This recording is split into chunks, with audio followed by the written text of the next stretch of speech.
Magandang araw mga kaibigan.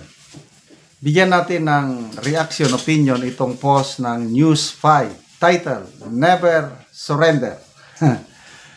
Pinayuhan ni Senator Robin Padilla si Bato de la Rosa na huwag sumuko sa banyagang autoridad. Kasunod ng mga ulat na mayroon na manong nakahandang arrest warrant ang International Criminal Court laban sa senador. Aniya, bagamat wala silang kontak sa isa't isa, ay nakakatiyak siyang nag-iingat si Senator De La Rosa, lalo na't dati itong kasapi ng kapulisan. Okay? So, salamat sa malasakit Senator Padilla kay Senator Bato. Talagang labanan na ng hide and seek ito. In a way,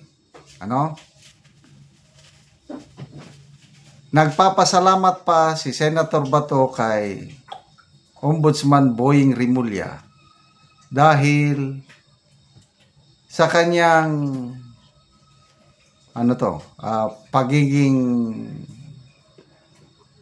atat na maunang makapabalita, yung scope ba niya, ito na, nakapaghanda na si Senator Bato. Kasi mga last month ba yun, sinabi niya na meron ng warrant of arrest si Bato. Na nung una, alanganin pa. Sabi niya, meron ako. May kopya na ako. Nasa cellphone ko. Scoop ko lang yan. Hindi ko maintindihan si Ombudsman Boying Rimulya, bakit kailangan niyang ipa-scoop ang isang warrant of arrest? Kasi, kung gusto mong maaresto ang isang tao, dapat may element of surprise. Bakit nagpa-scoop siya? Bakit hindi niya hinintay na through official channels na lang na darating yung ICC warrant of arrest para hindi makapaghanda si Senator Bato? O ngayon, dahil sa scope ni Ombudsman Boying, nakapaghanda, nakapagtago na si Senator Bato. Hindi kaya God's intervention ito na inalaw ng Panginoon na magsalita, mag-scope si Ombudsman Boying Rimulya para mawarningan itong si Senator Bato at ngayon nakapagtago na. Yun lang ang masasabi ko niyan. So, next, gaano katindi ang tulong na ibibigay ng Philippine government para hanapin si Senator Bato? Palagay ko, magkakaroon ng matinding manhunt ito kay Senator Bato. Kasi, kasama ito sa kasama ito sa gusto nilang baldahin ang mga supporters ni VP Sara para mapahina nila ang candidacy ni VP Sara sa 2028. At isa na yan si Senator Bato. So pagdating yung official warrant of arrest, talagang magkakaroon ito ng malaking task force ba? I don't know how they will call it. Kaya lang, sa tingin ko lang opinion ko lang ito, mag-invest ng malaking effort ang Administrasyong Marcos para hanapin si Senator Bato. Kaya lang, tinitignan ko yung police records, yung experiences ni Senator Bato. Mahirapan sila dahil combatant Si Senator Bato, hindi lang siya ordinary na police officer. Example, yung mga mga nag-graduate ngayon sa PNPA, PNPA, more on police duties naman. Si Senator Bato, dahil PC, sundalo pa siya nung una, hindi pa siya pulis. Kasi yung PC, yan ang mga pambato nung una eh. Kasi yung tatay ko, PC. Alam ko yan. Never, always outnumbered but never output. Ganon ang motto o battle cry ng PC. Magagaling ang Philippine Constabulary na nung una. Lumaki ako sa kampo ng mga Philippine Constabulary dahil ang tatay ko is a PC soldier. So, with that background ni Senator Bato, nako, mahihirapan sila. Sa tingin ko lang ha.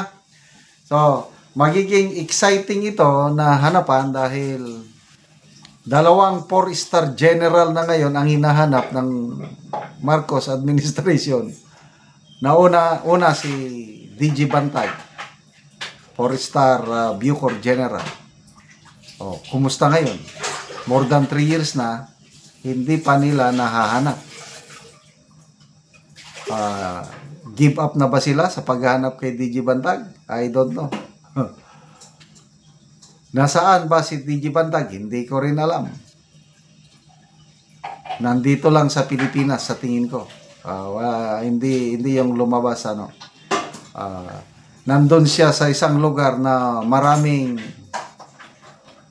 suporta sa kanya, maraming nagmamahal sa kanya, kaya mahirap pasukin.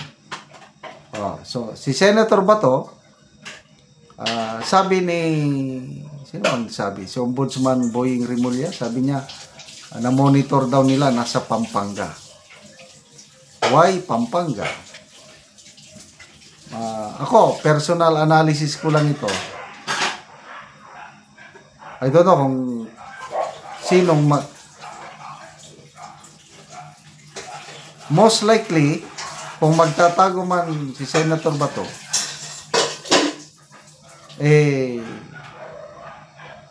sa lugar na maraming susuporta sa kanya. So, sinong susuporta sa kanya sa Pampanga? Example na lang, the late Colonel Alexander Noble, nung hinahabol siya ng Cory administration, saan siya nagtago? Sa Higaonon Tribal Community sa Esperanza, Agusan del Sur. Bakit? Dahil mahal na mahal siya ng mga Higaonon tribe. Kaya nahirapan ang Cory administration na hanapin siya. So, good luck sa pagtatago, Senator Bato. Good luck sa advice salamat sa advice ni Senator Padilla na never surrender to a foreign power. Tama po yan. Salamat mga kaibigan sa inyong pagsubaybay sa ating channel. Nakakatulong kayo ng maigi sa tribong Talandig ng Bukidnon dahil ang income natin sa channel na ito is pantulong sa tribo. Namimigay tayo ngayon ng mga libreng yero at pako para makapagpatayo sila ng mas maayos na tirahan. Panoorin nyo ang video na ito. Karon mo na niyang matagaan og yero nga si ate. Butang kayo inabang ta kanay.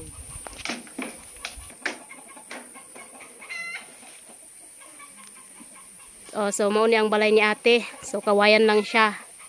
So makita nimo nga natagaan siya og yero. Dako gid akong pasalamat nga nabutan nig atop nga bisag layo ang amua. Dagan sa alamat sa Ginoo.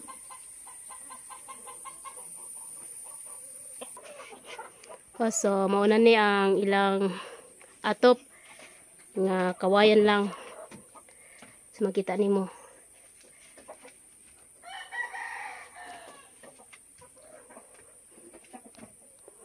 So mao pud ni ang ilang kahimtang ng mga gamit. So kawayan ang atop, kawayan pud ang dingding. So ang salog, so luoy kay sila. So karon ate, unsay imong masulti nga natagaan kag yero nga makaatop na gid ka ug mapulihan na ang imong atop nga kawayan. Salamat sa Ginoo kay naabutan mig atop bisag layo mi. Dagang kaayo salamat sa inyo kay na kaatop na gid mi nailisan na among atop nga luoy sad kaayo. Oo. So pila na ni katuig te? Walo. Walo na katuig ang balay ni ate. So kawayan lang siya. So na kay anak te. Naa. So nag-eskwela. Upat o isa ra ang gaeskwela. Isa ra. So naay anak si ate. Upat, isa ang nag-eskwela. So pila na dai mong edad te? 43. So 43 na ka ate. So nganong kawayan man ang inyong kuante? Atop. Di manggod ka hampudan sa among paniguro kay Tungod sa inyong kalisod te, kutobra sa pagkaon ng inyong makwartahan. So panguma lang ang inyong kuante. among Paningkamot. pangbuhi. So si ate panguma lang ang ilang kuan. Salamat to Ginoo sa nakatadaw video. Salamat kaayo te. Salamat.